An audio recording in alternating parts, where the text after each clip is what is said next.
أم. بسم الله الرحمن الرحيم. الحمد لله حمدا كثيرا طيبا مباركا فيه كما يحب ربنا ويرضى. أشهد أن لا إله إلا الله وحده لا شريك له وأشهد أن محمدا عبده ورسوله لا نبي ورسوله بعده.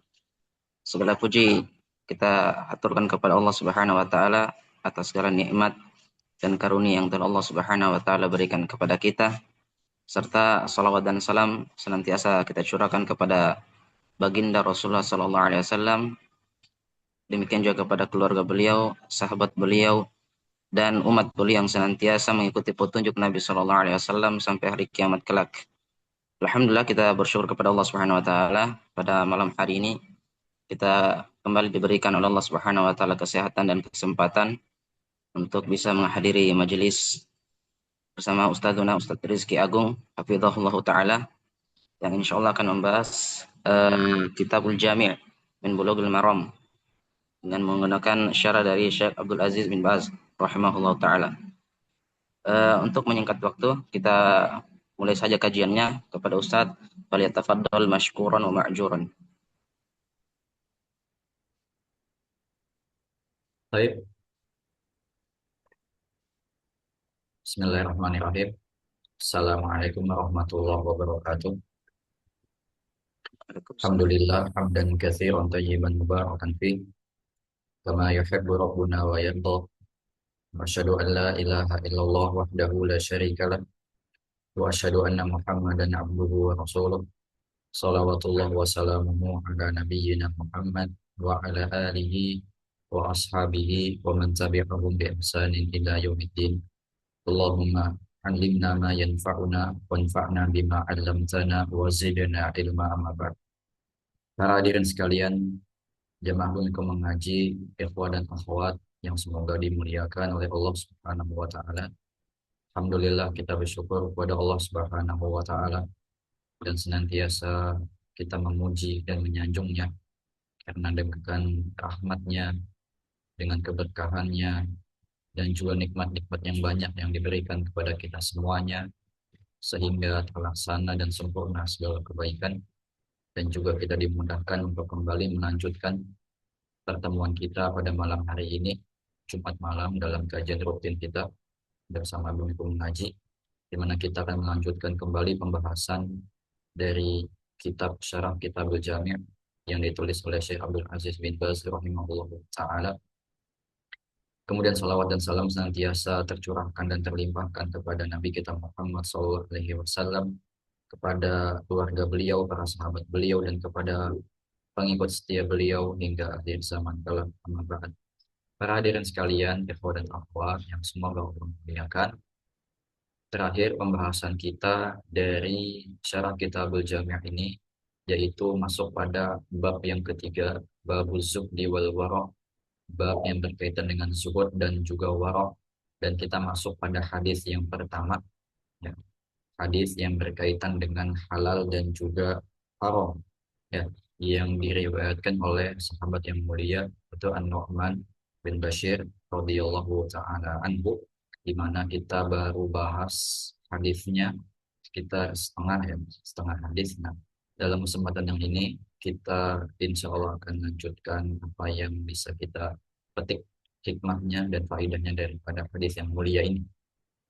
Para hadirin sekalian yang Allah muliakan kita semuanya, kita lanjutkan membaca syarah atau penjelasan dari Syekh rahimahullah taala, di mana beliau mengatakan, "Tsumma qala," kemudian Rasul bersabda sallallahu alaihi wasallam, "Faman ittaqa asy-syubuhati faqad istabra'a li dinihi wa irdihi." Barang siapa yang dia menjaga dirinya dari perkara syubhat, atau barang siapa yang dia menjauhkan dirinya dari perkara syubhat, faqad istabra'a li dinihi wa irdihi, maka dia telah menjaga agamanya dan juga kehormatannya. Beliau ingin menjelaskan kalimat dari sabda Rasul di sini. Barang siapa yang menjauhkan dirinya, menjaga dirinya dari perkara syubhat, maka dia telah menjaga agama dan juga kehormatannya. Beliau mengatakan, maksudnya adalah ittaqaha wa hadzaraha,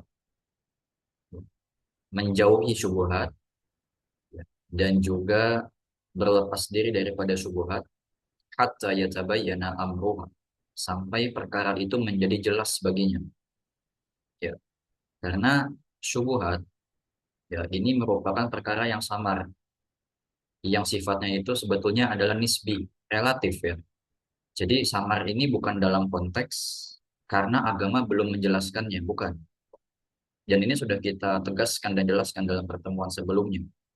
Jadi syubhat di sini bukan karena agama belum menjelaskannya, tidak. Karena Allah tegas mengatakan al-yauma akmaltu lakum dinakum. Pada hari ini telah aku sempurnakan untuk kalian agama kalian. Dengan wafatnya Rasul Shallallahu Alaihi Wasallam, maka ini juga sebagai tanda bahwa syariat Islam sudah secara sempurna diturunkan dan juga sudah secara sempurna disampaikan oleh beliau kepada umatnya semuanya. Jadi syubhat ini bukanlah karena perkaranya tidak ada dalil, bukanlah karena perkaranya tidak ada yang menjelaskan, bukan. Tapi ini sifatnya nisbi, relatif. Kepada siapa perkara ini bergulir? Kalau kepada ulama mungkin syubhat sedikit, ya, karena mereka punya ilmu pengetahuan yang luas. Mereka punya pemahaman dalil yang kuat. Tapi kalau misalkan dalam perspektif orang orang awam, maka bisa jadi syubhatnya itu banyak bagi dia dalam perkara-perkara, ya. Karena dia dengan minim keilmuan yang dimilikinya. Ya, melihat dalil pun bisa jadi orang ini nggak mengetahui bagaimana cara menempatkan dalil ini, bagaimana cara mengambil dalil ini kepada suatu hukum ataupun suatu perkara. Jadi sifatnya relatif kepada siapa perkara ini bergulir. Ya. Jadi syubhat dalam bahasa Arab itu diambil dari kosakata syabaha yashbahu, atau pecahannya juga ada ishtabaha yashtabihu, atau juga dalam kalimat lain ada tasyabbaha yatashabbahu. Ini syubhat. Secara bahasa artinya adalah samar. Ya, secara bahasa artinya adalah samar. Dan ini digunakan oleh Rasul dalam sabda beliau, dalam sebuah hadis beliau mengatakan man tasyabbaha biqaumin fahuwa minhum. Barang siapa yang menyerupai suatu kaum, maka dia termasuk dari golongan mereka. Ya, Rasul menggunakan kalimat tasyabbaha, yang artinya adalah menyerupai. Jadi syabah artinya adalah samar, mirip, atau serupa, bisa juga. Ya, tapi dalam konteks hadis ini ditekankan di sini adalah yang samar. Dia bisa jadi mirip kepada yang halal, dia bisa jadi mirip kepada yang haram. Ini syubhat, abu-abu. Ya, yang putih jelas, yang hitam jelas, di situ ada abu-abu.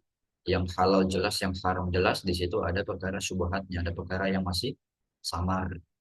Ya, bisa jadi miripnya kepada yang halal, condongnya kepada yang halal, bisa jadi miripnya atau condongnya kepada perkara yang haram. Makanya Rasul pun menganjurkan kepada kita, faman ittaqa asyubuhat, mengatakan kepada kita, menyampaikan barang siapa yang menjaga dirinya dari perkara yang samar ini, yang syubhat ini, maka sungguh dia telah menjaga agama dan juga menjaga kehormatannya. Saya mengatakan wa hadza minal bara'ati lidinihi wa li'irdihi. Dan ini merupakan bentuk dari berlepas dirinya dia ya dari perkara syubhat untuk menjaga agama dan juga kehormatannya. Hatta la yusabbu irduhu wa la yuntahaku. Sehingga kehormatannya tidaklah tercemar, kehormatannya tidaklah jatuh, tidaklah tercoreng. Wastabra'a lidinihi, dan dia juga menjaga agamanya. Hatta la yaqa'a fil harami au fi tadyi'il wajibi, sehingga dia tidak terjatuh kepada perkara yang haram ketika bisa jadi syubhat itu terkait dengan larangan. Dia ragu, ya, ini sebetulnya haram atau tidak, ya, sehingga dia tinggalkan dan dia tidak terjatuh kepada yang haram. Atau bisa jadi dia menjaga agamanya dari melalaikan kewajiban. Dia ragu sebetulnya ini wajib atau tidak, karena ini syubhat, sehingga dia lebih memilih kepada hukum wajib. Ya udah, ini adalah kewajiban, sehingga konsekuensinya saya harus melaksanakannya, sehingga dia tidak terjatuh dalam perkara melalaikan kewajiban. Ya, karena seorang yang dia menjaga dirinya dari syubhat, ya, syubhat saja yang samar saja dia larang. Kenapa bisa dikatakan dia menjaga agamanya? Karena yang syubhat saja dia jauhkan, yang belum jelas keharamannya bagi dia saja sudah dia jauhkan, Apalagi yang haram, yang sudah jelas haram, maka tentu lebih mudah baginya untuk menjauhkan dirinya dari hal tersebut. Ketika seorang terbiasa menjauhkan dirinya dari syubhat, ini haram atau tidak, ya, yang belum jelas keharamannya pun dia bisa tinggalkan, dia terbiasa meninggalkan, maka akan lebih selamat baginya, maka akan lebih mudah baginya ketika tahu ada suatu perkara yang ini adalah haram untuk dia meninggalkannya, ya. Atau ketika dia dapati ada perkara ini wajib atau tidak, dia lebih memilih kepada hukum wajib karena ini syubhat, dia khawatir kalau dia tinggalkan dia melalaikan kewajiban, maka ini lebih baik baginya. Contoh misalkan, ya, perkara sholat wajib berjamaah di masjid bagi laki-laki. Kalau kita bahas hukumnya di situ ada yang mengatakan wajib, ada yang mengatakan syarat, ada yang mengatakan sunnah, ya macam-macam. Ada yang mengatakan fardu kifayah bahkan.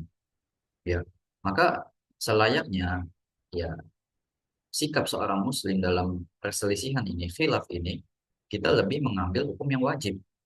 Karena nggak ada ruginya bagi kita yang mengambil hukum wajib. Seandainya toh dia memang sunnah, ya kita sudah menjalankan, kita dapat keutamaan sunnahnya, nggak ada ruginya. Begitu kan? Karena kita menjaga perkara tersebut, karena kita konsekuen. Ketika kita menganggap ini wajib, konsekuensinya adalah kita tidak melalaikannya, kan seperti itu. Ternyata dia sunnah, ya sudah, kita dapat pahala sunnah. Tapi ketika dia tinggalkan itu, dia lebih memilih sunnah, sehingga kadang kala mungkin dia lagi futur, ah nggak apa-apa lah nggak ke masjid, karena sunnah kok, nggak perlu nggak apa-apa sesekali. Ada kalanya dia futur, dia tinggalkan karena dia menganggap sunnah, ternyata itu hukumnya wajib, sehingga dia masuk dalam kategori melalaikan kewajiban nantinya. Kan begitu. Tinggalkan yang syubhat, ambil yang jelasnya saja. Kalau syubhat ini wajib atau tidak, anggap saja ini wajib. Ya, kalau syubhat ini haram atau tidak, anggap saja ini haram sehingga kita tinggalkan. Yang wajib sehingga kita jaga ibadahnya seperti itu. Ya. Kemudian para hadirin yang semoga Allah muliakan, yang halal dan yang haram itu juga sebenarnya sudah jelas. Ya, yang halal contoh misalkan ada susu, makanan-makanan pun ada madu, ya, ada ada roti, ya, gandum, beras dan seterusnya. Ini jelas. Yang haram pun juga ada sudah jelas. Di situ dijelaskan yang haram ada daging babi, ya, ada darah yang mengalir, ya, ada hewan-hewan yang mati dengan cara yang tidak dibenarkan sehingga dia menjadi bangkai, intinya adalah bangkai. Ya, ini sudah jelas semua keharamannya. Nah, di situ mungkin ada perkara yang kita abu, yang kita ragu di sana. Ya, jadi sebenarnya standar syariat itu sudah ada. Ya, ketika dalam masalah muamalah misalkan dalam urusan makanan, makanan itu hukum asalnya adalah halal sampai pada dalil yang menjelaskan keharamannya. Jadi yang kita cari adalah dalil haramnya, begitu. Nah, di situ misalkan disebutkan hurrimat alaikumul maitatu waddamu walahmul khinzir, telah diharamkan oleh kepada kalian darah, apa, telah diharamkan kepada kalian bangkai, darah dan juga daging babi. Nah, berarti ini ada penjelasan dari syariat bahwa ini haram. Ataupun misalkan dalam standar yang lain, bahwasanya kita diharamkan memakan hewan yang memiliki taring dan juga memiliki cakar ataupun kuku yang digunakan untuk dia berburu. Ini standarnya lebih luas. Kalau tadi mungkin spesifik menyebutkan langsung bangkai, darah, daging babi. Kalau ini standar taring dan juga cakar yang digunakan untuk berburu misalkan. Nanti tinggal kita yang mengklasifikasikan, kita yang tinggal mencocokkan hewan apa yang dia punya taring dan dia gunakan untuk berburu. Misalkan harimau. Harimau itu nggak disebutkan di Al-Quran atau di hadis harimau itu haram, tidak. Tapi kan ada standar tadi. Nah, nanti kan masuk lagi perkara-perkara yang lain. Buaya, buaya haram atau tidak? Masuk nggak dalam standar ini? Nanti ada yang mengatakan dia haram, nanti ada yang mengatakan dia halal karena dia termasuk hewan air. Dihalalkan juga dalam sebuah hadis yang lain, dihalalkan semua hewan yang hidup di air. Ya, al-hillu maitatuhu, tahurun ma'uhu al-hillu maitatuhu. Dia itu suci airnya, ya, dan juga halal bangkainya. Ya, jadi bangkai pun halal semua hewan air. Nanti dia tinggal diklasifikasikan sebenarnya masuknya ke dalam urusan yang mana. Masuk ke dalam larangan yang taring tadi atau dia lebih condong kepada yang hewan air. Nah, ini kan ada khilaf di situ, ada perselisihan. Nah, contoh misalkan dalam hal ini maka sikap kita sebagai seorang muslim lebih baik meninggalkannya. Ya udah nggak usah makan buaya. Makanan yang halal itu masih banyak. Kenapa kita harus makan daging atau makanan yang di situ ada syubhatnya? Seperti itu. Ya. Ataupun misalkan dipermasalahkan jual beli kucing misalkan. Jual beli kucing halal atau haram. Ya. Lebih baik kita ambil perkara ini haram. Lebih selamat, nggak perlu kita jual beli kucing. Ya, ataupun yang lain-lain yang semisal. Ya, yang masih diperselisihkan. Ya, di situ ada yang mengatakan halal, di situ ada yang mengatakan haram. Maka sikap seorang muslim yang lebih selamat baginya adalah ittaqo asyubuhat. Menjauhi syubhat. Tinggalkan itu yang halal banyak. Masih banyak daging yang enak, daging sapi enak, daging ayam enak, kurang enak apa. Sehingga kita sibuk mengurusi daging buaya misalkan. Gitu. Banyak yang masih bisa kita ambil. Banyak yang masih bisa kita makan. Ya, urusan-urusan muamalah pun juga banyak. Ya, contoh-contoh yang seperti itu. Ya, itulah perkara yang syubhat dan juga perkara yang halal dan haram. Ya, para hadirin sekalian. Nah, kemudian contoh lagi perkara yang syubhat yang sering dilemparkan oleh kalangan orang-orang liberalisme. Ya, di mana mereka mengatakan misalkan dalam urusan keyakinan bahwa semua agama itu sama. Semua agama itu pasti mengajarkan kebaikan. Jadi semua agama itu sebetulnya sama. Dia ibaratkan sebagai sebuah kendaraan yang mengantarkan kepada satu tujuan yang sama. Ya, jalannya beda-beda, kendaraannya beda-beda, tapi tujuannya sama, yaitu menyembah kepada Tuhan. Kan ada seperti itu yang menyampaikan itu. Ini liberal. Ya. Tentunya ini apa namanya menjadi syubhat bagi perspektif orang awam. Tapi bagi orang-orang yang punya pengetahuan di sana, ini bukan syubhat. Nah, ini contoh ya. Jadi bukan perkara yang tidak dijelaskan, tapi sudut pandangnya yang berbeda-beda. Bagi orang awam, oh iya ya, semua agama itu sama aja karena kan semua agama mengajarkan kebaikan. Tidak ada agama yang mengajarkan keburukan kepada pengikutnya. Oh jadi bebas aja pilih agama manapun yang kita yakini, yang kita bagi kita itu mudah, ya yang mana yang nyaman ya udah jalani aja karena sama-sama menyembah Tuhan misalkan gitu. Tentu tidak, karena dalam Al-Quran ditegaskan inna dina indallahil Islam. Sesungguhnya agama di sisi Allah itu hanya Islam. Dalam ayat yang lain juga Allah katakan waman yabtaghi ghairal islami dinan. Barang siapa yang mencari agama selain Islam, fala yuqbala minhu, maka tidak akan diterima darinya. Bagi orang yang punya ilmu, yang tahu dalil ini jelas syubhat dan ini jelas melenceng, menyimpang, pemikiran yang menyimpang. Tapi bagi kacamata awam, bisa jadi dia terseret ke dalamnya. Sehingga ketika dia mengikutinya, maka dia telah terjatuh ke dalam perkara yang haram. Ya, bagi siapa yang menjaga dirinya ittaqo syubhat, ya, faqad istabra ali dinihi wa irdihi. Dan barang siapa yang menjauhi perkara ini, maka sungguh dia telah menjaga agamanya dan juga telah menjaga kehormatannya seperti itu. Para ulama, kita serahkan urusan syubhat ini kepada para ulama. Mereka lah yang tahu, mereka lah yang bisa mengambil simpulan, mereka lah yang bisa mengambil hukum, mereka yang punya keilmuannya. Ya, dalam urusan Al-Quran pun, ya, dalam urusan ayat-ayat Al-Quran pun, ya, di dalam surat Ali Imran ayat yang ke-7, ya, ayat yang ke-7, Allah mengatakan huwallazi anzala 'alaikal kitaba minhu ayatun muhkamat. Dialah Allah yang telah menurunkan kepadamu Al-Quran, Alkitab itu Al-Quran, yang diantaranya ada ayat-ayat yang muhkamat. Hunna ummul kitab, yang itu adalah sebagai ummul kitab, induknya kitab. Jadi ada ayat-ayat yang sudah jelas. Tapi wa ukharu mutasyabihat. Ada beberapa ayat yang mutasyabihat, yang samar-samar. Ya. Maksudnya ayat Al-Quran yang samar-samar ini bukan berarti ayatnya nggak jelas. Tapi samar bagi perspektif sebagian orang. Ya. Padahal Al-Quran kan dalam kesempatan lain juga mengatakan tibyanan likulli syai'in, sebagai penjelas bagi segala sesuatu. Jadi Al-Quran itu diturunkan oleh Allah Subhanahu wa taala dan memiliki sifat sebagai penjelas untuk segala sesuatu. Ya, jadi nggak mungkin ada sesuatu yang eh, malah rancu di situ. Tapi Al-Quran katakan di situ ada yang mutasyabihat, bukan berarti ayatnya rancu, namun pemahaman yang berbeda-beda inilah dari orang-orang yang bisa jadi ini rancu gitu. Makanya dalam ayat ini dikatakan fa'ammal ladzina fi qulubihim zaygun. Adapun orang-orang yang dalam hatinya itu memiliki kecenderungan kepada perkara yang buruk, ya, condong kepada perkara yang buruk, melenceng, zaigun, ya. Fayattabi'una ma tasyabaha minhu.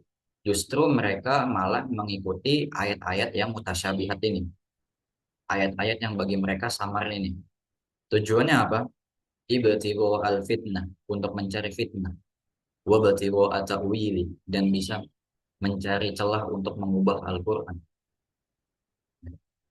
Kemudian Allah katakan wa ma ya'lamu ta'wilahu illallah, dan tidaklah ada yang mengetahui takwilnya, maknanya kecuali Allah. Wal rasikhuna fil ilmi, dan juga orang-orang yang rasikh, yang kuat dalam keilmuan, yang adalah para ulama. Kembalikan kepada para ulama yang mereka tahu maknanya di sini, yang telah diberikan ilmu pengetahuan oleh Allah Subhanahu wa taala. Tentu kita nggak tahu kan bahwa ayat Al-Quran itu memang ada yang mutasyabihat. Contoh yang paling bisa kita lihat adalah ayat-ayat yang bentuknya huruf hijaiyah, alif lam mim, ya, alif lam ro ha mim. Artinya apa? Artinya nggak ada yang tahu. Ya, dan kita nggak perlu sibukkan diri kita untuk menggali apa yang diinginkan oleh Allah daripada huruf hijaiyah ini. Kita melihat orang-orang yang bisa menjelaskannya. Kita lihat dari hadis, ada nggak Rasul menjelaskan ayat-ayat ini? Ada tidak dari para sahabat yang menjelaskan ayat-ayat ini? Ternyata tidak ada. Semuanya perkaranya dikembalikan kepada Allah. Kita tafwid. Ya, ketika kita sudah buntu dalam suatu perkara, kita kembalikan maknanya kepada Allah. Makanya sering kita katakan apa? Allahu a'lam. Allah yang lebih tahu. Tapi kita sedang mentafwid suatu urusan. Kita kembalikan urusannya kepada Allah. Allah yang lebih tahu. Gak perlu kita untuk membahas lebih dalam. Nah, orang-orang yang dia punya kecondongan kepada keburukan, dia lebih memilih untuk jatuh ke dalam perkara yang ini tadi. Perkara yang mutasyabihat ini. Ya, seperti itu. Kata Ar-Raqim dalam surat Al-Kahfi. Silakan. Am hasibata anna ashabal kahfi war raqim. Ya, ashabul kahfi dan ar-raqim. Ya, ada orang yang lebih memilih untuk menelusuri raqim ini apa, dan dia malah eh, apa namanya, terjatuh ke dalam syubhatnya. Yang dia inginkan memang fitnah.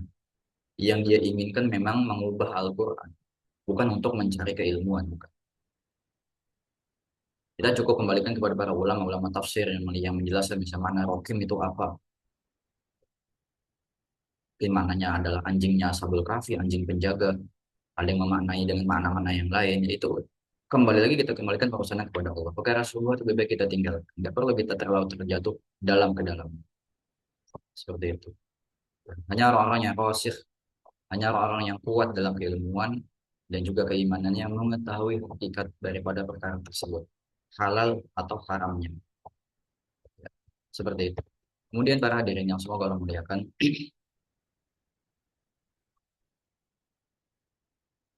Yang berikutnya adalah faman waqa'a fi syubuhat. Barang siapa yang dia terjatuh ke dalam syubuhat. Barang siapa yang dia terjatuh ke dalam syubhat, dia mengambil perkara yang syubhat. Yang halal tadi sudah jelas. Ya, contoh makanan tadi yang halal itu sudah jelas. Semua makanan halal sampai ada dalil yang mengharamkannya. Yang haram juga sudah jelas. Ada dalil pengharamannya. Tapi ada yang syubhat tadi dan dia mengambil yang syubhat. Faman waqa'a fi syubhat, maka kata Rasul di sini, barang siapa yang jatuh ke dalam syubhat, waqa'a fil haram, maka sungguh dia telah terjatuh kepada perkara yang haram.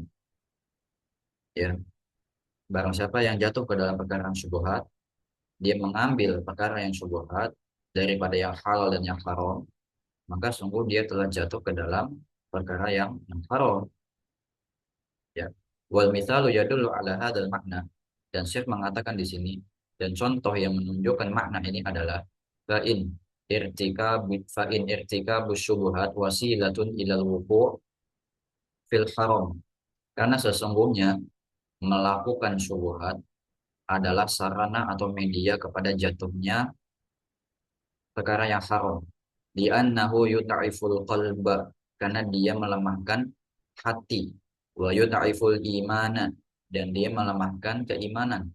Fayatasahalu hina idzin fayaqa'u fil haram. Maka pada saat ini dia, pada kesempatan ini, sehingga dia menjadi memudah-mudahkan, ya, memudahkan perkaranya.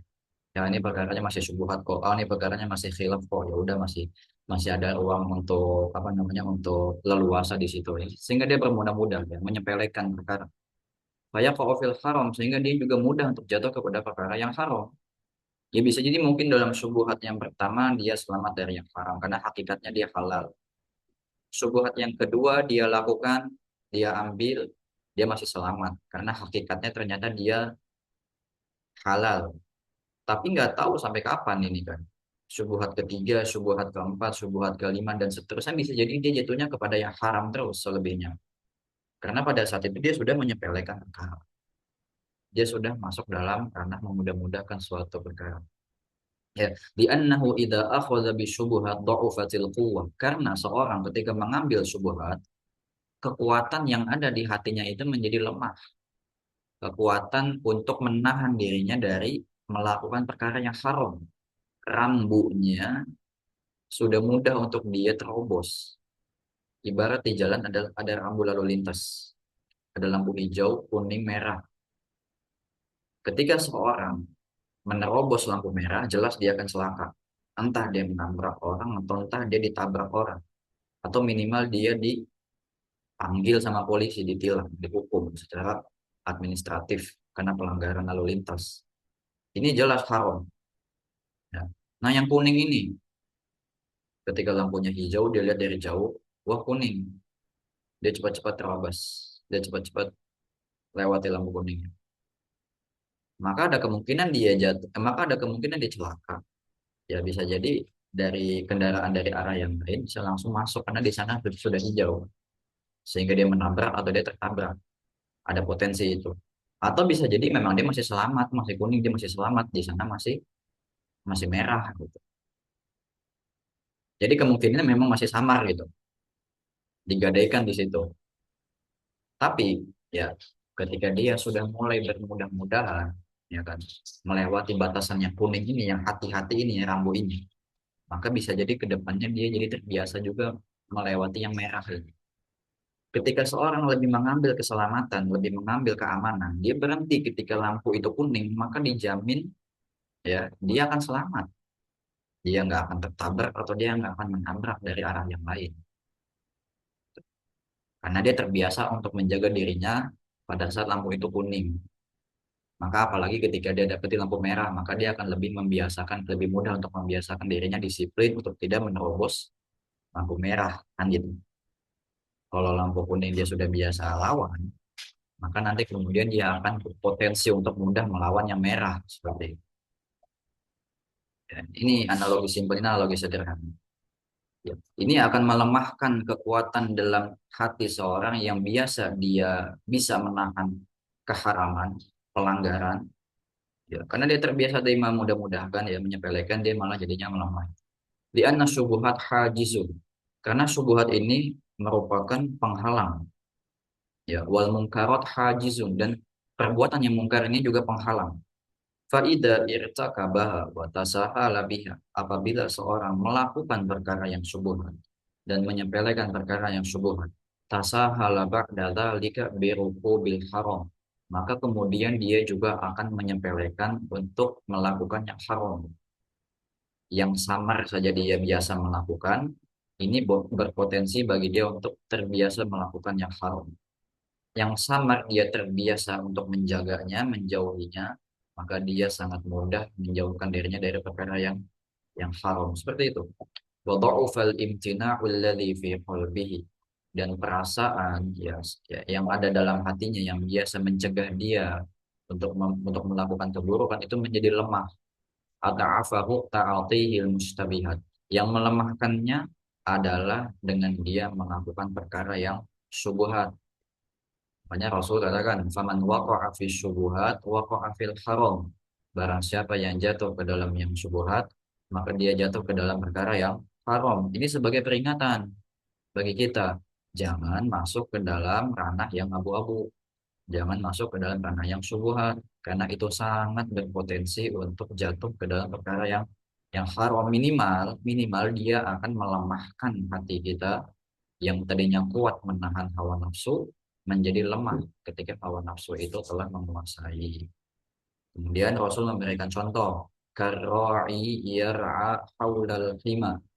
seperti halnya seorang penggembala yang menggembalakan hewan ternaknya, hewan gembalanya di sekitar batasan larangan, di sekitar daerah terlarang. Yushiku an yaqa'a fihi. Dia khawatir bahwa hewan gembalaannya ini masuk ke dalam daerah terlarang. Ini ibaratnya seperti itu.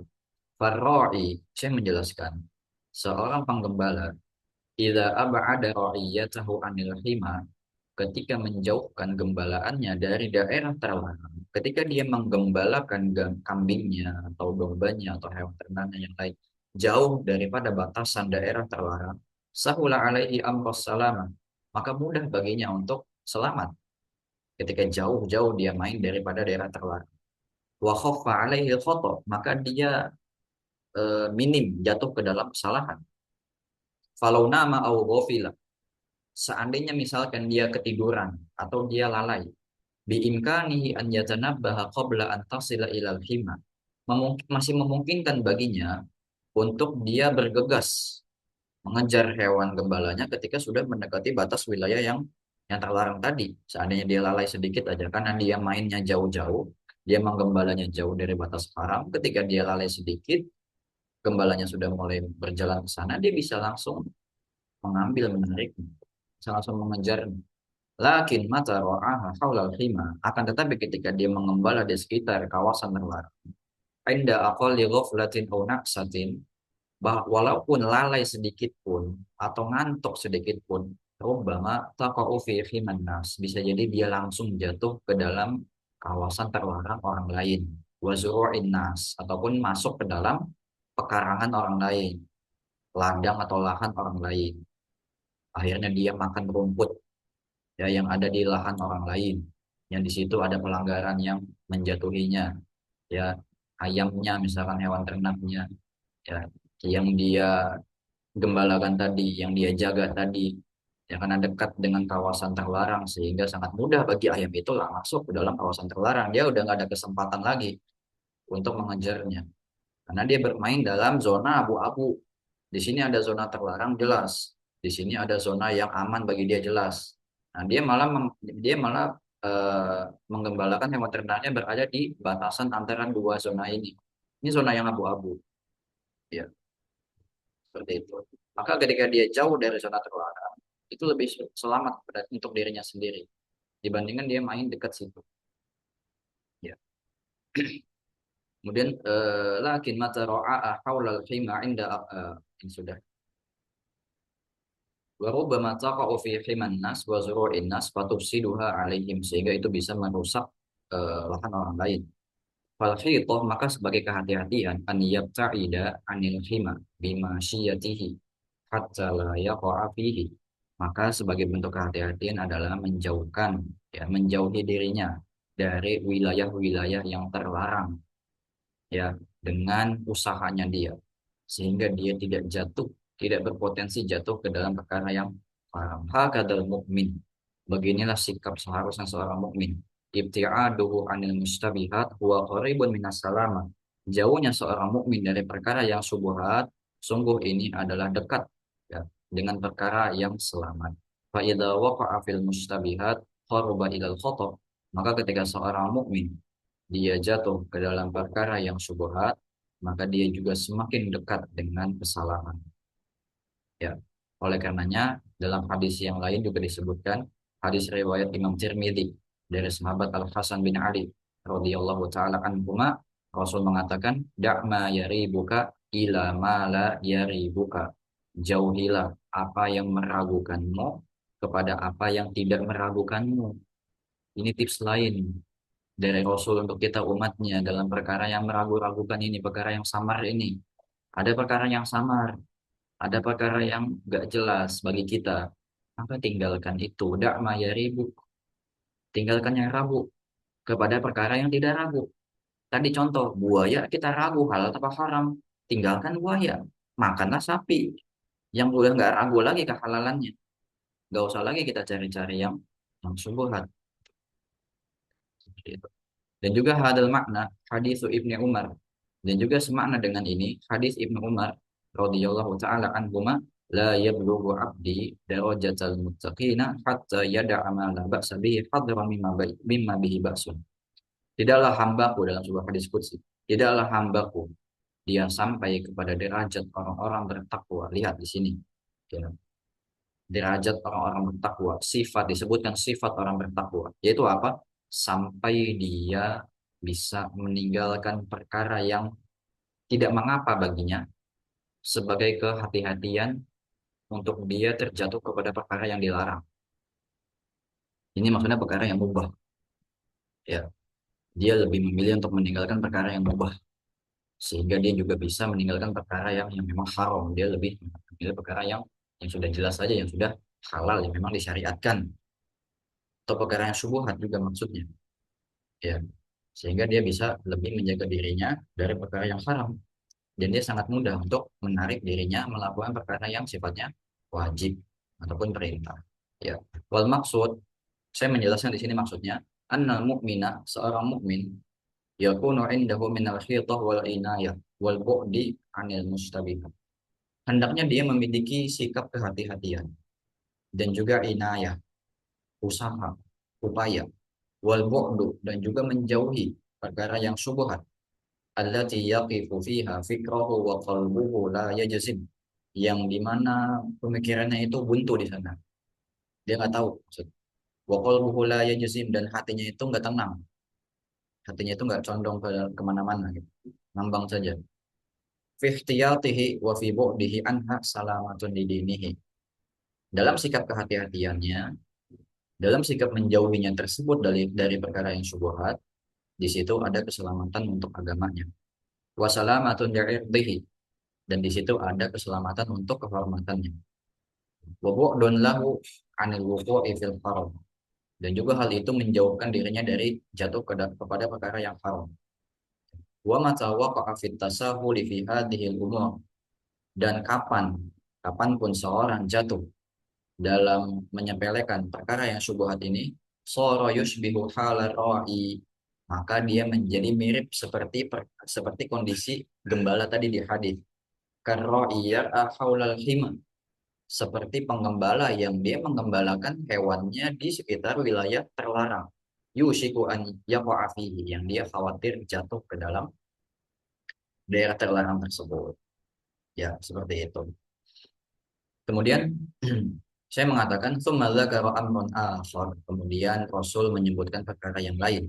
Wa huwa annal maharima hiya himallahi azza wa jal, bahwasanya perkara yang haram adalah batasan atau daerah terlarang yang dimiliki oleh Allah.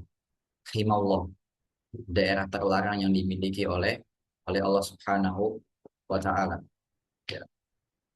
Wa hadza yubayyinu tahrimaha wal khataru fi irtikabiha, dan ini menjelaskan tentang keharaman perkara tersebut dan juga bahaya dalam melakukannya. Wa annal wajiba 'alal mu'mini an yabta'ida an hadzal him, dan kewajiban bagi seorang mukmin adalah menjauhkan dirinya dari batasan larangan ini.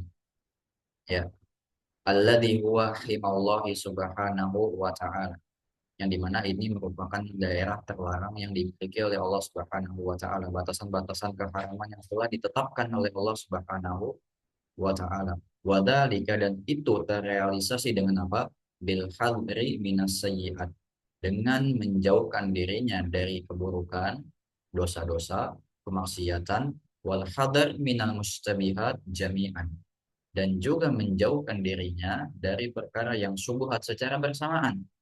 Jadi tidak cukup seorang mukmin hanya menjauhkan dirinya dari perkara yang haram, dari perkara yang buruk, tapi juga harus dibarengi dengan menjauhkan dirinya dari perkara yang bagi dirinya ini adalah syubhat. Makanya Rasul katakan, ala wa inna likulli malikin hima.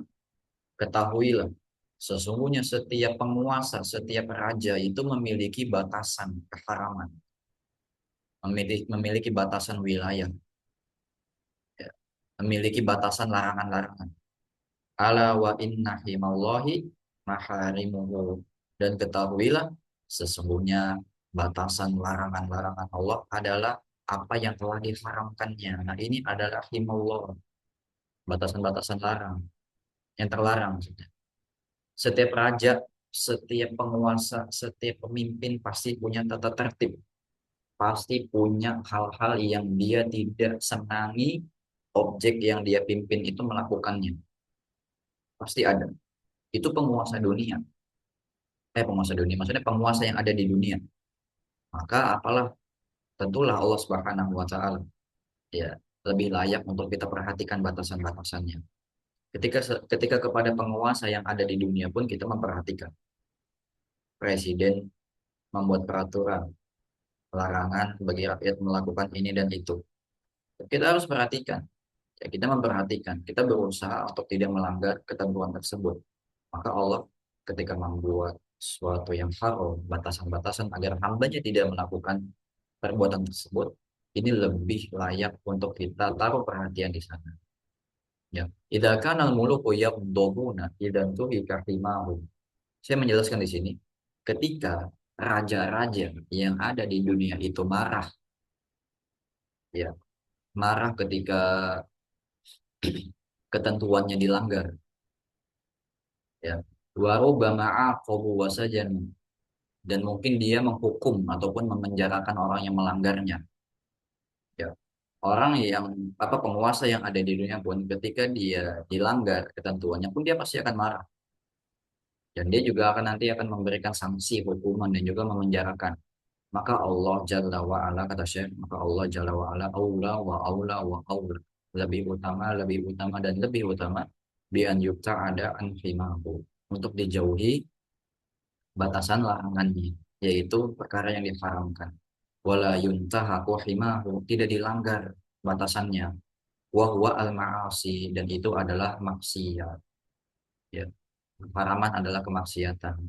Fahimallahi huwa maharimuhu, maka batasan Allah adalah sesuatu yang telah Allah haramkan. Allati harrama ala ibadihi, yang telah diharamkan kepada hamba-hambanya. Fayajibu an yuhadzira min intihakiha wartikabiha wattasahuli biha. Maka wajib bagi seorang hamba untuk menjauhkan dirinya dari melanggarnya, melakukannya ataupun menyepelekannya. Ya, ini konsekuensinya, dan ini adalah eh, terusan daripada menjauhkan diri daripada syubhat. Kenapa kita diperintah oleh Rasul? Ya, kenapa kita dianjurkan oleh Rasul? Kenapa kita diberikan tips oleh Rasul? Ya, untuk menjauhi perkara yang syubhat. Karena kita sebagai seorang hamba, kita semua mengetahui yang kita diharamkan, kita dilarang untuk melanggar ketentuan-ketentuan keharaman yang telah Allah tetapkan dalam syariat ini. Ya, konsekuensinya berat bagi orang yang telah melanggar keharamannya Allah. Ya, maka dengan kita, dengan apa namanya, maka sebagai bentuk upaya kita menjauhkan diri, melatih diri untuk bisa meninggalkan perkara yang haram ini karena konsekuensinya berat.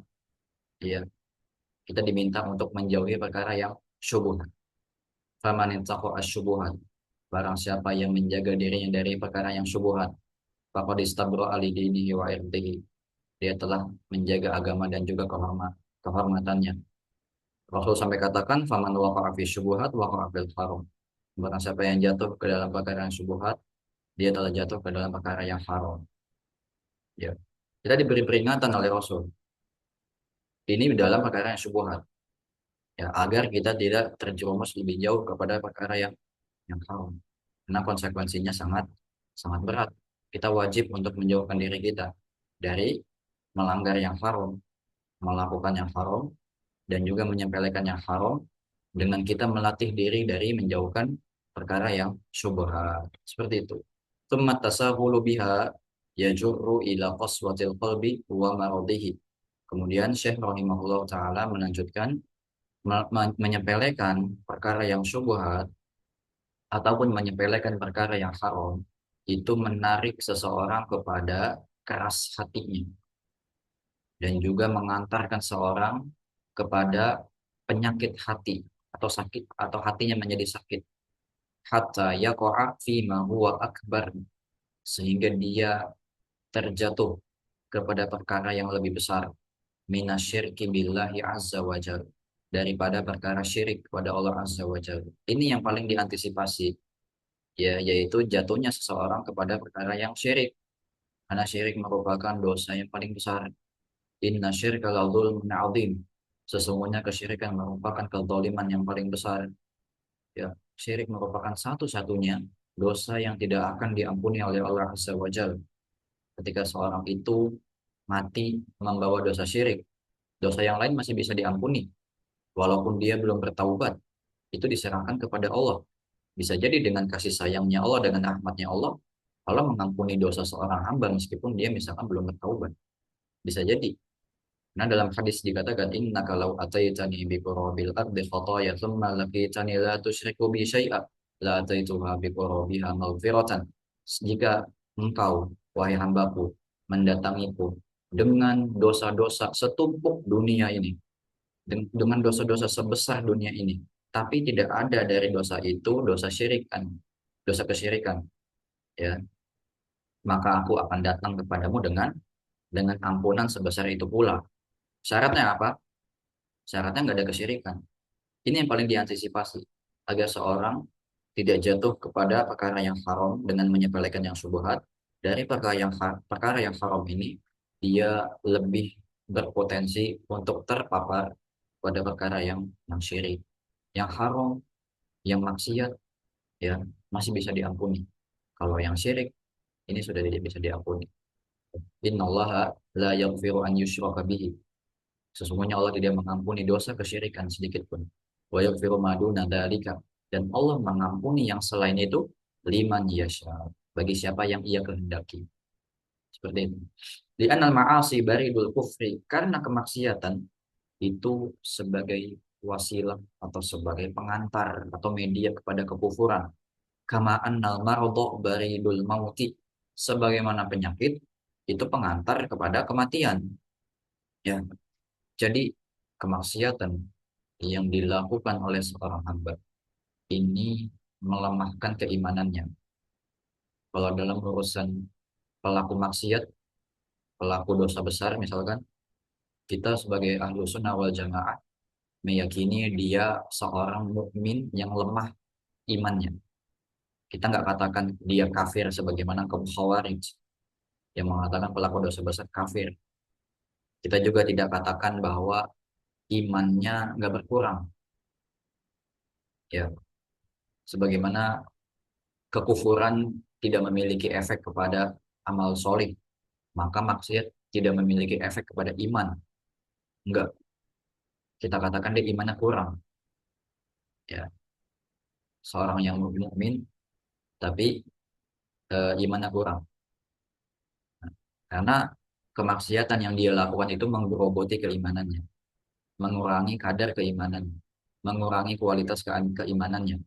Sehingga ketika kemaksiatan itu rutin dia lakukan, ini dikhawatirkan bisa mengantarkannya kepada kekufuran karena keimanan semakin menipis. Ya, karena keimanannya semakin menipis. Sebagaimana penyakit itu sebagai pengantar kepada kematian. Semakin sering seorang dia sakit, ya kan? Semakin banyak sakit yang dia alami, semakin kompleks penyakit yang dia punya. Ya, penyakitnya kompleks. Sudah bermacam-macam. Ada gagal ginjal, ada gagal jantung, ada hipertensi, ya, ada obesitas. Itu ngumpul dalam satu jasad. Ya, ini sangat berpotensi untuk melemahkan jasadnya dan mengantarkan kepada kematian. Begitupun kemaksiatan. Kemaksiatan satu, kemaksiatan dua, tiga, empat, dan seterusnya melekat pada dirinya, rutin dia lakukan tanpa ada kesadaran diri. Ini sangat berpotensi kepada mengantarkan kepada matinya hati, yaitu dengan kekufuran. Karena kufur itu dari kata kafar yang artinya menutup. Secara bahasanya atau ya wasatru, menutup. Hatinya menjadi tutup, hatinya menjadi keras. Inilah yang dikhawatirkan. Inilah hakikat yang diantisipasi ya oleh Rasul sallallahu alaihi wasallam kepada umatnya agar menjauhi perkara yang syubhat. Ya, seperti itu. Tsumma dzakarul qalba wa sya'nahu. Kemudian saya melanjutkan, dalam hadis ini juga disebutkan al-qalba wa sya'nahu, jantung, qalb, ya. Dia hadisnya lafadznya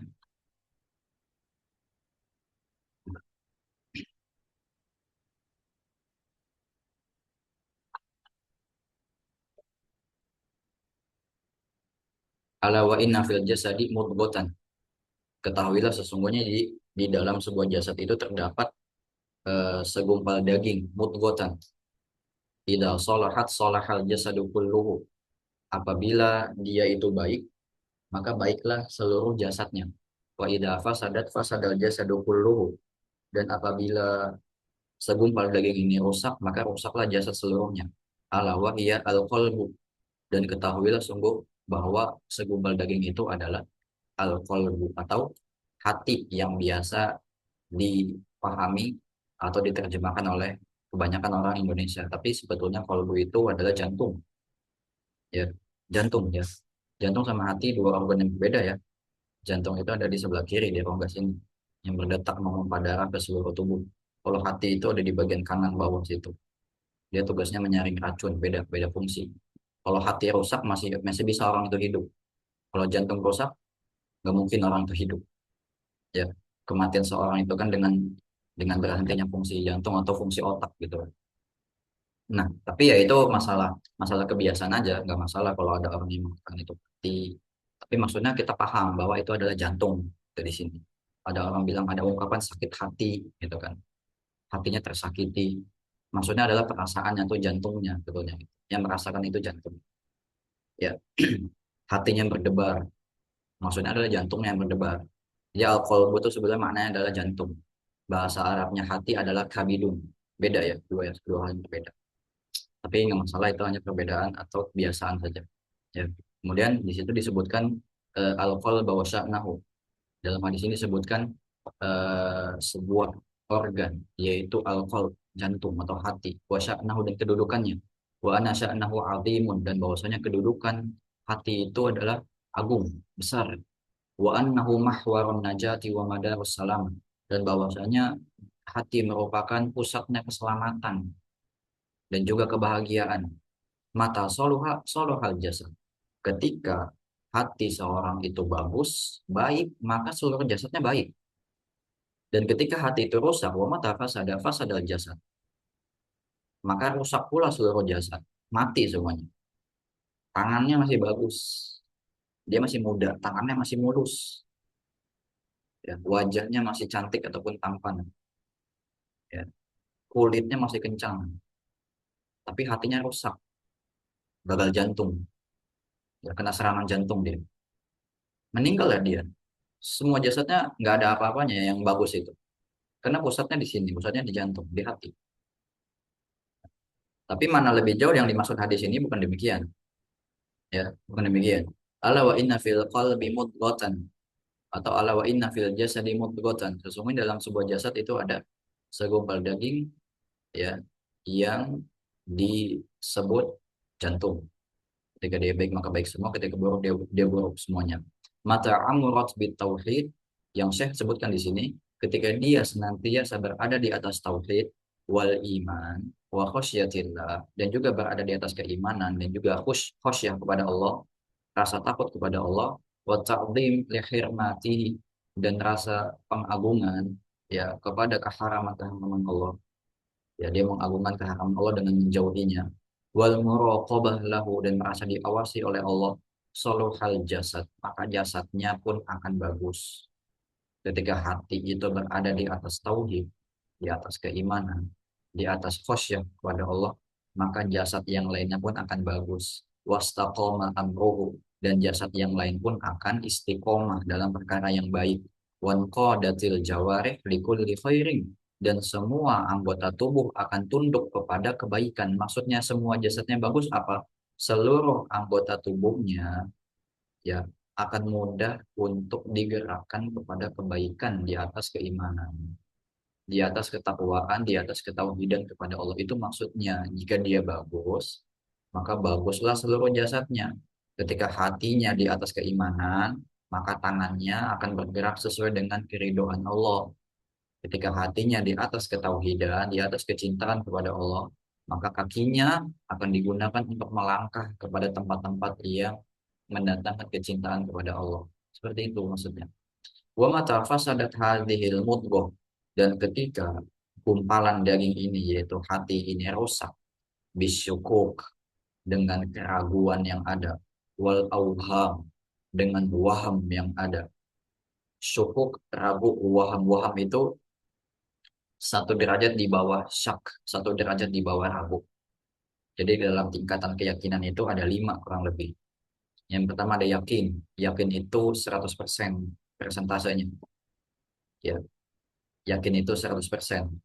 Yang di bawahnya itu ada namanya zon, sangkaan. Zon. Zon itu persentasenya 51 sampai sekitar 99%. Itu zon. 51 sampai 99. Nah, kemudian di bawahnya ada syak, ragu. Kalau ragu itu 50%. Yang tiga, tingkatan ketiga. Tingkatan keempat ada waham. Nah ini, waham. Ya, ketika hatinya rusak dengan keraguan yang 50% tadi, atau dengan waham-waham itu dari 1 sampai 49% berarti persentasenya. Dengan yang waham ini. Nah, baru di bawahnya yang kelima ada jahil. Jahil itu 0%. Nggak tahu, tidak tahu, jahil. 5 itu. Yakin, tadi apa yakin, dhon, syak, waham, dan jahil. Nah, yang penyakit adalah yang syak dan yang waham. Ya, ketika dia rusak dengan yang perkara yang dia ragu, perkara yang masih waham, di bawahnya ragu lagi. Wan nifaq atau perkara nifaq, kemunafikan, ya, maka hatinya akan diambil alih dengan sawadid dzunub, dengan noda hitam daripada dosa itu. Ya, ketika hatinya diambil alih dengan noda hitam daripada dosa-dosa ataupun kemaksiatan, inqadatil jawarih lisyarri wal fasad, maka anggota tubuh akan tunduk kepada keburukan dan juga kerusakan. Ketika hati dikuasai dengan kemaksiatan yang menodai hati itu, yang menjadikannya hitam, maka digerakkan tangannya untuk berbuat maksiat. Maka digerakkan kakinya untuk melangkahkan kepada tempat kemaksiatan. Maka diarahkan pandangannya kepada hal-hal yang diharamkan oleh Allah. Ketika hati itu rusak, karena hati ini kan yang memerintahkan, ya, raja daripada jasad itu. Ketika dia baik, maka anggota tubuh akan melakukan yang baik. Ya. Ketika dia buruk, maka anggota tubuh pun akan diperintah untuk melakukan hal yang buruk seperti itu. Hanya Rasul katakan, ya ini dalam jasad ada hati yang harus kita jaga. Jangan sampai dia diambil alih, ya tertutupi dengan noda-noda kemaksiatan yang bisa menutup hati, membutakan hati. Ya, fal wajibu 'alal mu'min, maka kewajiban bagi mukmin an yas'a jahidan li salahi qalbihi, berusaha bersungguh-sungguh untuk memperbaiki kualitas hatinya dengan teguh di atas keimanan, dengan konsisten di atas ketaatan. Bil iktsari min dzikrillahi wa ta'atihi, saya memberikan contoh yaitu dengan memperbanyak mengingat Allah, pikir kepada Allah, memperbanyak ketaatan kepada Allah, wal hadar minal ma'asi, dan menjauhkan diri daripada perbuatan yang maksiat, menjauhkan diri dari perkara yang syubhat, wa muraqabatullahi wa khasyatihi, dan juga dengan merasa diawasi oleh Allah, menghadirkan rasa diawasi oleh Allah dan juga takut kepada Allah Subhanahu wa taala. Hatta yabqa hadzal qalb naqiyan saliman, sehingga hati ini menjadi senantiasa bersih, suci, dan juga selamat, sehat, dan ansawadid dzunub, jauh daripada noda hitamnya dosa. Wallahul musta'an. Sampai sini penjelasan dari Syekh terkait dengan hadis yang pertama di bab yang ketiga. Silakan kami kembalikan kepada moderator. Wallahu a'lam bishawab. Alhamdulillah, saya ucapkan syukron jazakumullah khairan kepada Ustadz atas materi yang disampaikan pada malam hari ini. Semoga dengan materi ini kita menjadi hamba-hamba yang senantiasa menjauhi perkara yang syubhat dan menjadi hamba-hamba yang senantiasa semangat dalam menuntut ilmu agar tidak mudah terjatuh kepada perkara yang syubhat. Sekarang kita berpindah kepada sesi yang kedua, yaitu sesi tanya jawab.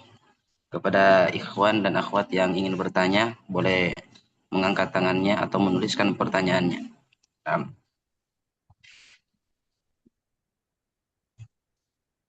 Nah, Fadol, siapa yang mau bertanya? Bisa angkat tangannya, bisa.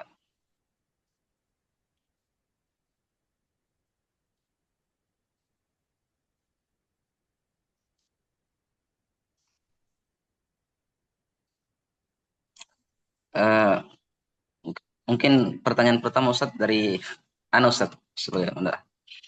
Silakan, Sambil silakan Arif. menunggu pertanyaan dari teman-teman. Nah, eh, apa Ustaz, Ana ingin bertanya tentang apakah seorang saudara kandung yang kemudian berpindah agama, apakah hubungan dengan saudara kita ini langsung terputus Ustaz? Nasabnya langsung dia bukan saudara kita lagi karena sebab kekufuran tersebut. Nah Ustaz, barakallahu fiik. Baik, Taufik Barakallah. Apakah dengan kufurnya atau murtadnya seorang sehingga bisa memutuskan hubungan nasabnya? Tentu jawabannya tidak. Ya, nasab tidak bisa terputus dengan murtadnya. Kalau kita bicara waris, maka di antara penghalang waris adalah kekufuran. Jadi dia tidak mewarisi dan juga tidak diwariskan. La yarithul muslimul kafirah wal kafirul muslimah. Seorang yang kafir tidak mewarisi yang muslim dan begitu pun sebaliknya. Tapi kalau dalam urusan silaturahim, dalam urusan hubungan kerahiman atau kekeluargaan, ya, rahim diambil dari kata apa namanya rahim, kasih sayang, dan juga maksudnya adalah rahim yang ada dalam wanita yang semuanya keluar dari rahim yang sama. Ini nggak terputus.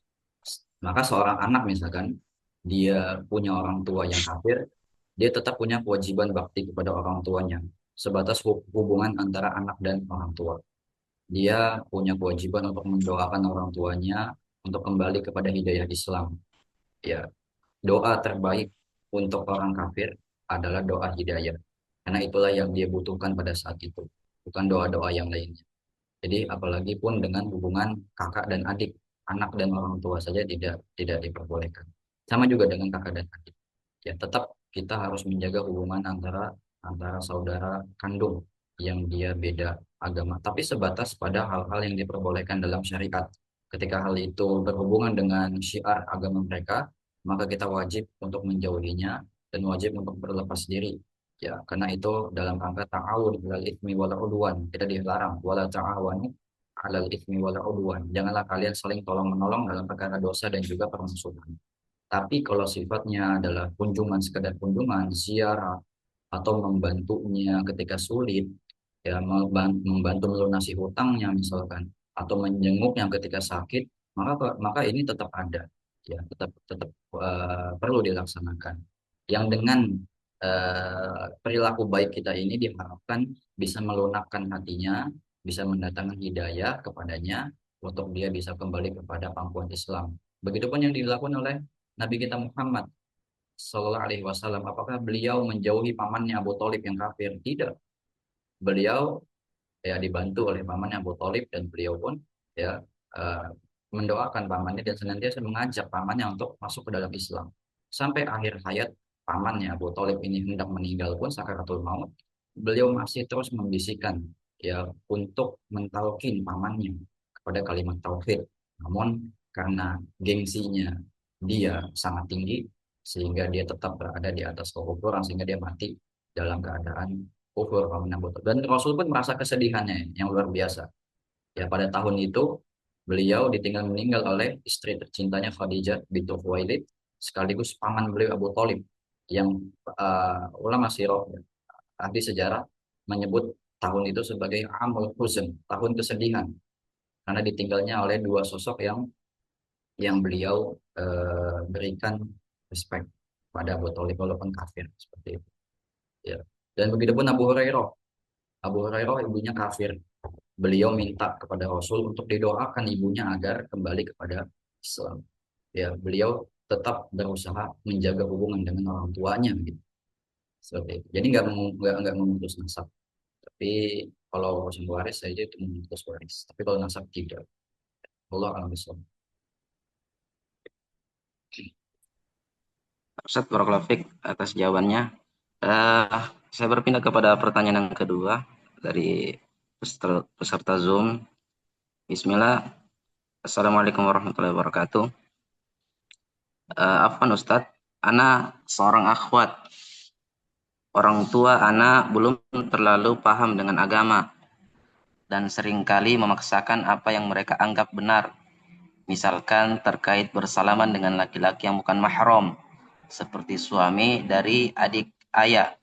anak yang perempuan, ibu dan ayah anak memerintahkan anak untuk salam kepada beliau, padahal anak sudah menolak karena beliau bukan mahram anak.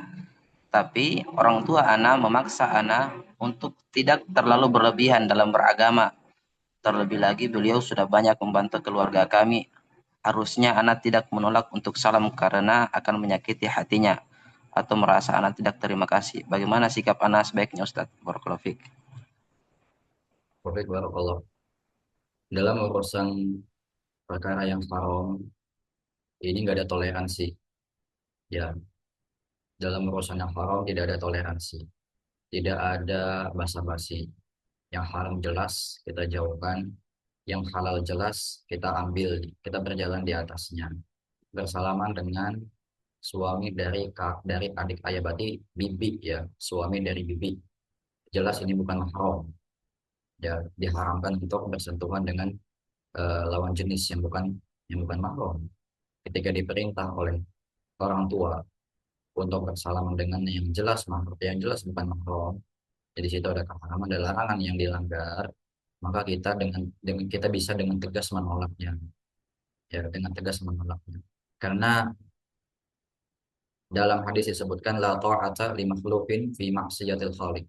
Tidak ada ketaatan kepada makhluk dalam maksiati sang khaliq. Ada perintah atau ada larangan dari Allah, ya dari syariat ini terkait dengan bersentuhan dengan lawan jenis. Namun di situ ada perintah dari makhluk, yaitu orang tua, untuk bersalaman dengan lawan jenis. Ini kan bertabrakan. Allah melarang, orang tua memerintah. Mana yang didahului? Ya jelas syariat. Tidak ada keraguan di sana. Ya, sholat diperintahkan. Orang tua melarang sholat misalkan. Maka abaikan perintah tersebut. Ya, kita bisa dengan tegas menolaknya. Dengan tegas ya, bukan dengan keras. Dengan tegas tentunya bisa juga dengan hikmah, dengan lemah lembut. Ya, berikan pemahaman kepada orang tua. Ini perkara yang haram. Ya, jelaskan dengan cara yang baik, dengan cara yang santun. Ya, ud'u ila sabili rabbika bil hikmah wal mau'izatil hasanah.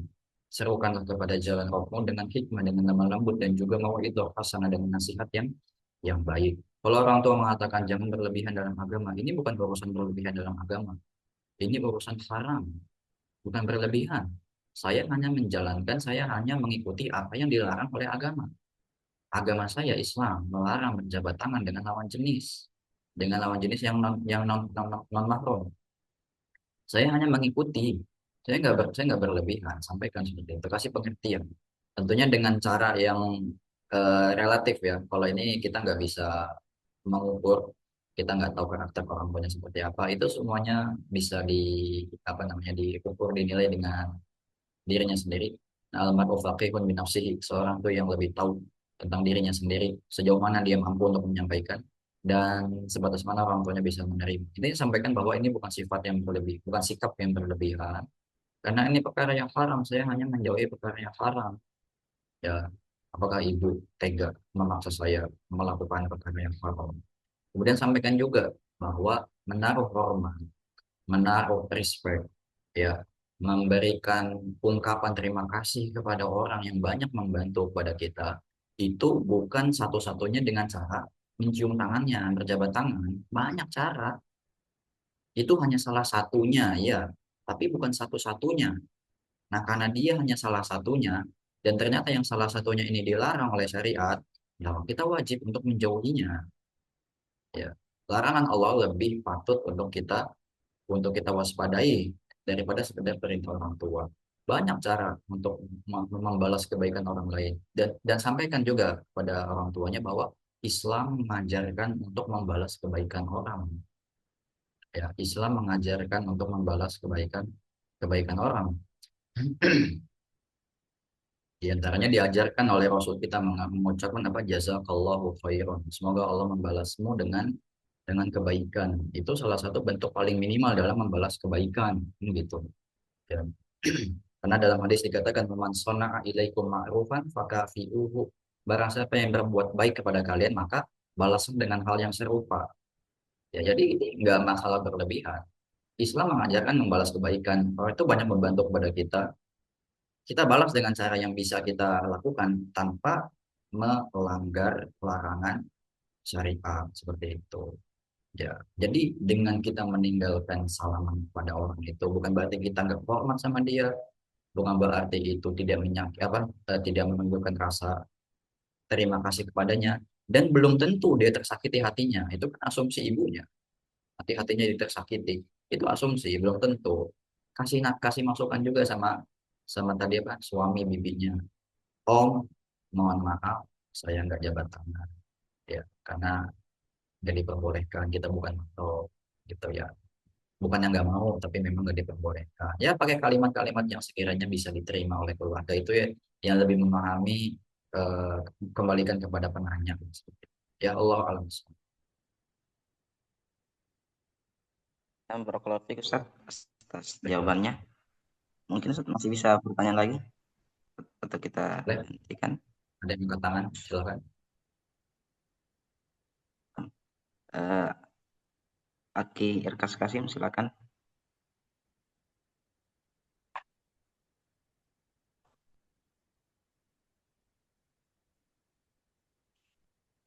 Silakan Bapak Irkas Kasim. Nah,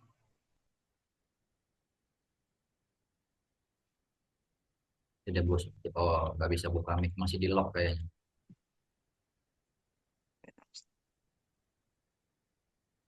Iya, masih di lock. Ya, sudah bisa Bapak. Ya, Taib, ya, jazakallah khair, Ustaz, atas kesempatannya.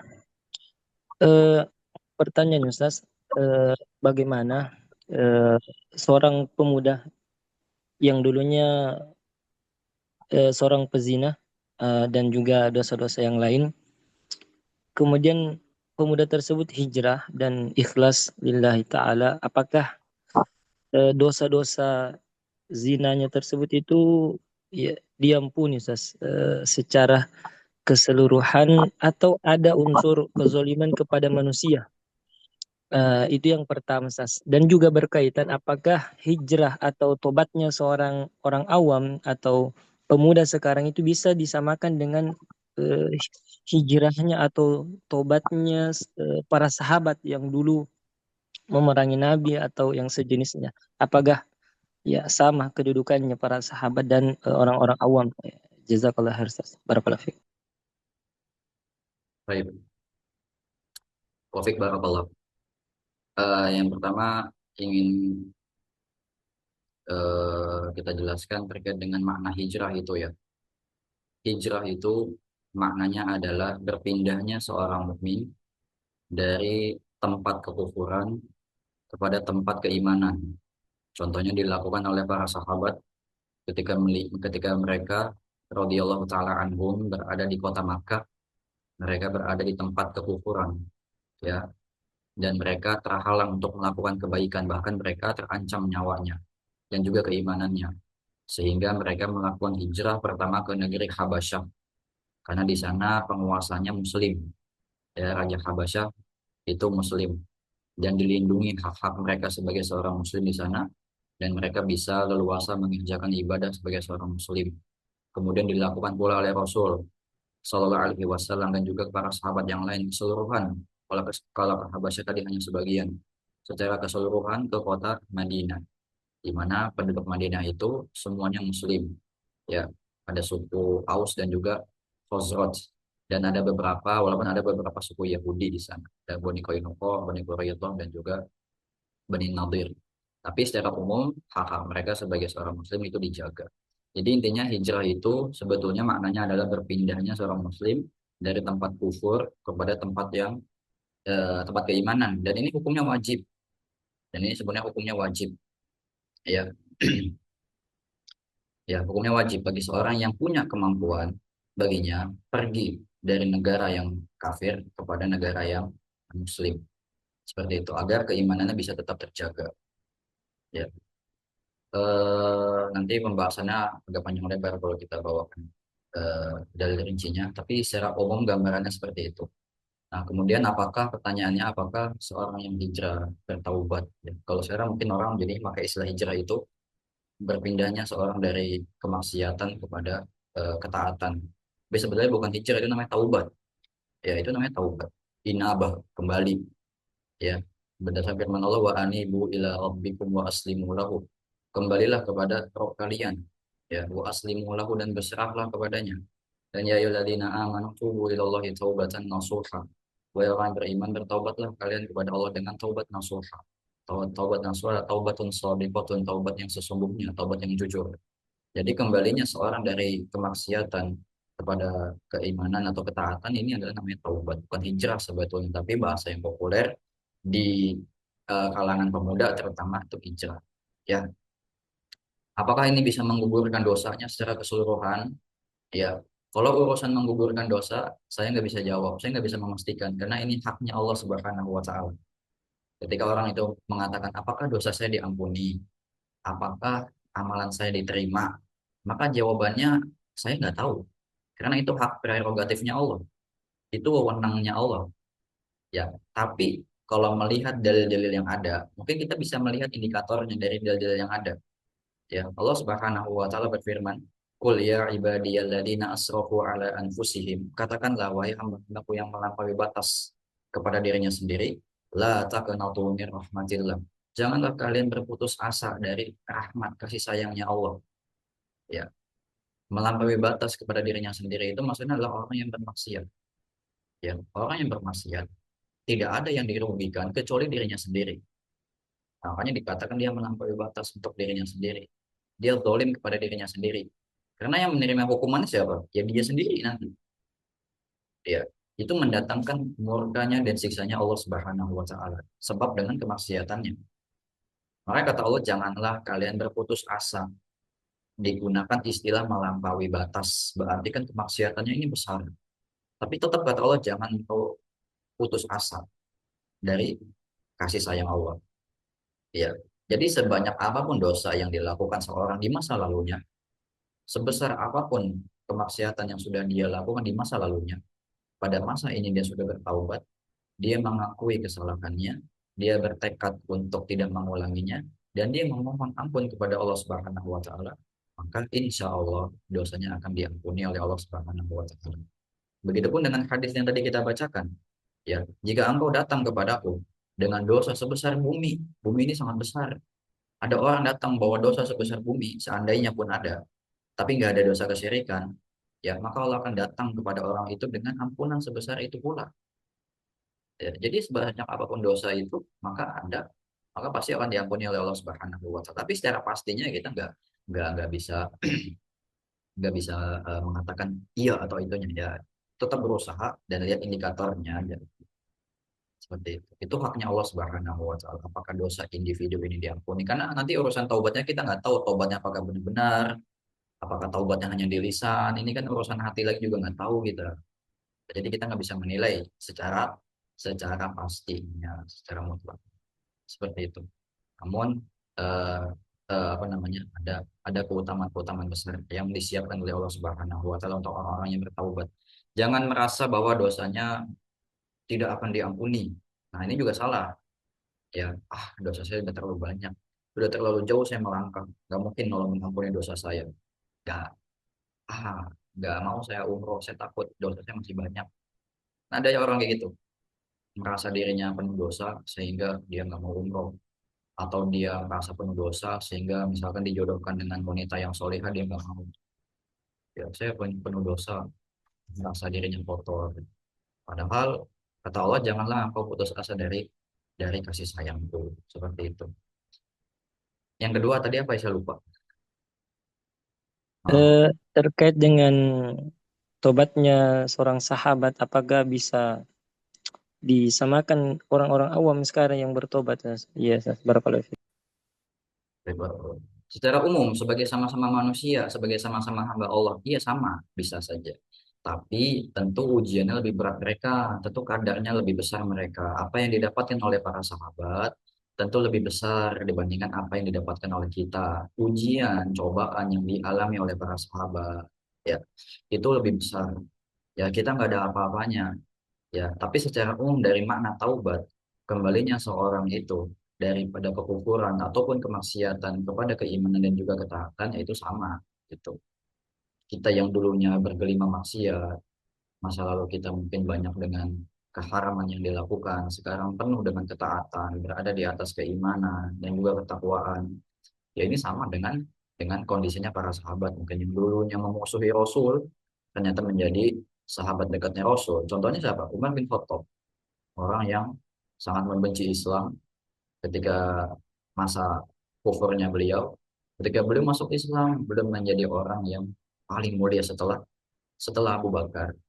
Ya, kalau ditanya kadarnya tentu beda. Apa yang didapatkan oleh para sahabat lebih besar karena cobaannya juga lebih besar, kesulitannya lebih besar, ya, dibandingkan dengan kita. Tapi bentuk taubat ya sama.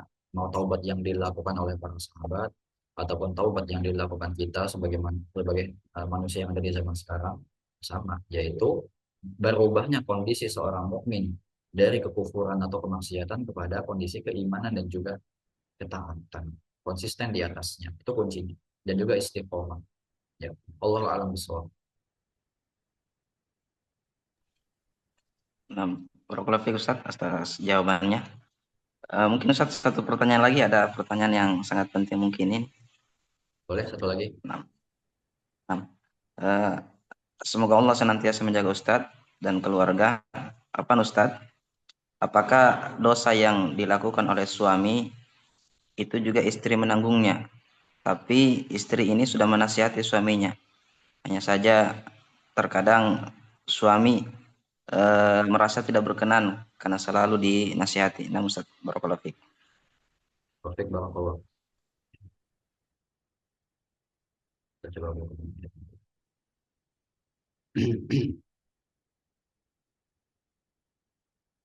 Apakah dosa yang dilakukan oleh suami itu juga ditanggung oleh istri? Jawabannya tidak. Dosa yang dilakukan oleh seorang, ya, ditanggung oleh dirinya sendiri. Tadi sudah kita jelaskan. Kenapa disebut dia melampaui batas kepada dirinya sendiri? Kenapa disebut dalam ayat lain bahkan disebutkan faminhum dzalimun li nafsihi. Di antara mereka ada yang zalim terhadap dirinya sendiri. Maksudnya adalah orang yang melakukan kemaksiatan. Dia telah zalim kepada dirinya sendiri dengan kemaksiatannya. Kenapa? Karena dengan kemaksiatannya akan mendatangkan siksa dan murka dari Allah Subhanahu wa taala yang menimpa dirinya, dan yang mengalami adalah dirinya sendiri, bukan orang lain. Seperti itu. Apalagi sang istri sudah menasehati, ya. Apalagi sang istri sudah menasehati. Kita sudah berlepas diri. Ya, Allah Subhanahu wa taala berfirman, "Fadzakir," berilah peringatan, "innama anta mudzakir." Sesungguhnya engkau adalah pemberi peringatan, lasta alaihim bimusaitir. Engkau bukanlah orang yang memaksa. Allah juga katakan, innaka la tahdi man ahbabta. Engkau tidak mampu memberi hidayah kepada siapa yang kau cintai. Walakin Allah yahdi man yasha. Akan tetapi Allah lah yang memberikan hidayah kepada siapapun yang ia kehendaki. Ayat ini secara khusus turun kepada Rasul ketika beliau bersedih pamannya Abu Thalib meninggal dalam keadaan kufur. Ya, Allah berikan penghiburan. Kau nggak bisa memberikan hidayah kepada orang yang kau cintai. Tapi itu haknya Allah Subhanahu wa taala. Allah memberikan hidayah kepada siapa yang Dia kehendaki. Tugas kita hanya menyampaikan, bukan merubah orang. Urusan berubahnya orang itu urusan belakangan. Ya, yang penting kita sudah menyampaikan kebenaran. Ya, dosa yang dia lakukan bukanlah tanggungan kita. Karena kita sudah menyampaikan. Dia tetap bersikeras dengan perbuatan buruknya, ya itu yang ditanggung untuk dirinya sendiri. Ya. Kemudian Allah juga katakan wala taziru waziratun wizra ukhra. Dan tidaklah seorang membuat dosa melainkan kemudaratannya itu apa afan. Dan seorang yang berdosa tidak akan memikul dosa orang lain. Ya, orang yang berbuat dosa pun dia nggak akan memikul dosa orang lain. Apalagi orang ini nggak ngelakuin apa-apa, yang ngelakuin orang dosa orang lain. Ya, orang yang berdosa ya dia hanya memikul dosanya sendiri, bukan dosa orang lain. Apalagi yang nggak melakukan apa-apa. Ya, tentu dia berlepas diri dari apa yang dilakukan oleh orang lain yang perbuatan dosa. Apalagi sudah menasihati, sudah selesai tugas kita. Tugas kita itu berdakwah, ya, mengajak orang kepada Islam dan juga ketaatan. Urusan orang itu mau ikut taat, itu urusannya dia. Orang itu mau Islam atau tidak, itu urusan dia. La ikraha fiddin. Tidak ada paksaan dalam agama. Ya, seperti itu. Kita bukan sebagai agen pemaksa, bukan sebagai agen yang bisa merubah orang, tapi kita hanya agen pendakwah saja, menyampaikan kebenaran, menyampaikan yang baik. Diterima, alhamdulillah. nggak diterima, itu dapat pahala bagi kita. Kita sudah menunaikan kewajiban kita sebagai seorang muslim dengan bentuk apa? Dari realisasi amar ma'ruf dan juga nahi nahi mungkar seperti itu ya. Allah alam bismillah. Satu lagi mungkin ada nih di chat, boleh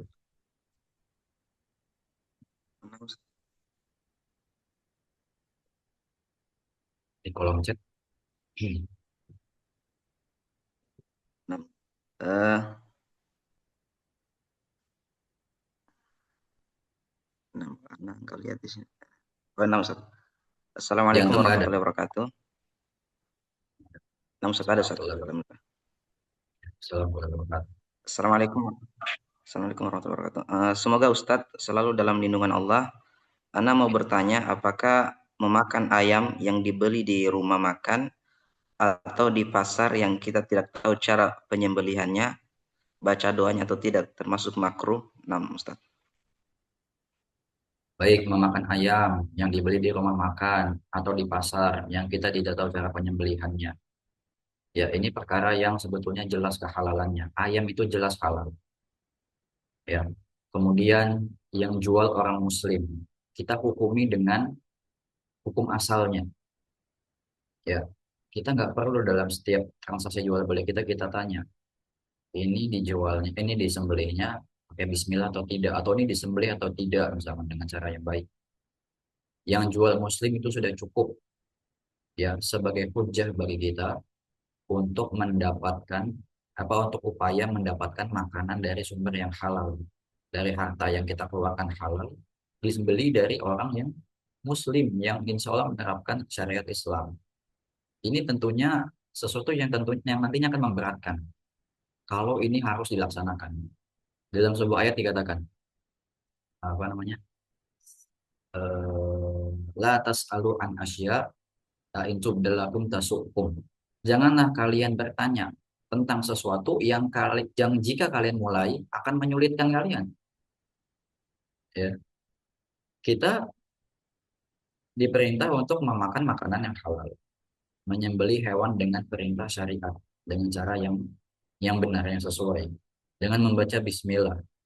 Yang kita yakini sebagai seorang Muslim pasti akan melaksanakan itu, karena itu kewajiban kan. Itu kewajiban. Kita melihat orang di jalan, misalkan, apakah bisa kita langsung hukumi orang ini bukan orang yang melaksanakan sholat? Dia Muslim, tapi orangnya nggak rajin sholat dia. Kan nggak bisa kita nilai seperti itu. Kita hukumi dia orang Muslim yang menjaga sholatnya. Karena itu kewajiban setiap Muslim melekat. Ya. Ini juga sama, menyembelih hewan dengan syariat Islam. Ini kewajiban yang melekat bagi setiap Muslim. Maka kita hukumi dengan hukum asalnya itu. Nggak perlu kita bertanya. Ya. Nggak perlu satu-satu tukang pasar, penjual ayam kita tanya. Ya, ini agaknya berlebihan kalau menurut pandangan Anda. Berdasarkan dari tadi, jangan kau bertanya sesuatu yang jika kau mulai akan menyulitkan. Kecuali belinya dari pedagang yang kafir, itu baru lebih baik kita hindari. Cari makanya pedagang yang muslim kan. Tujuannya apa nyari pedagang yang muslim? Karena dia menyembelih dengan syariat Islam. Kan gitu. Jadi nggak perlu lagi kita tanya. Ya, kelihatan lehernya kepotong, udah. Kecuali lehernya nggak kepotong. Tanya, nah ini gimana matinya ini lehernya kepotong? Gitu. Ya, beli daging. Kalau gitu beli daging juga sama aja. Kita beli daging sekilo. Ya, nggak kelihatan itu lehernya kepotong apa enggak. Ragu nggak kita makan daging itu? Penjualnya muslim. Diambil dari rumah jagal muslim juga insya Allah. Ya. Ragu nggak kita makan daging itu? Ya kan? Enggak tentunya. Apalagi kita tinggal di negara yang mayoritas muslim. Yang menjalankan ketentuan syariat Islam. Ada lembaganya pula MUI yang mengeluarkan sertifikat halal segala macam. Ada SOP-SOP yang harus dibangun oleh sebuah apa namanya usaha jagal misalkan rumah penyembelihan aman ya kita nggak perlu mempersulit diri dengan berkutat dalam hal yang itu. Apakah makro atau tidak enggak makro halal insya Allah ya Allah alam bisawab. Cukup mungkin ya. Nah, Ustadz. Barakallahu fiik, Ustadz. Syukran. Jazakumullah khairan atas materi yang telah disampaikan. Mungkin ada penutup, Ustadz? Kata penutup. Cukup aja. 6 set? Cukup langsung ditutup aja. Pernah. Alhamdulillah dengan berakhirnya sesi tanya jawab ini, berakhir juga majelis kita pada malam hari ini. Semoga kita doakan kepada Ustadz, semoga senantiasa diberikan keistiqomahan, diberikan keikhlasan, dan dimasukkan ke dalam surganya Allah Subhanahu wa Ta'ala, serta dilindungi keluarganya. Kita tutup majelis kita dengan doa kafaratul majelis. Subhanakallahumma wa bihamdika, asyhadu an la ilaha illa anta, astaghfiruka wa atubu ilaik. Nah, barakallahu fiik, Ustaz. Baik, barakallah. Nah, izin pamit ya. Nah,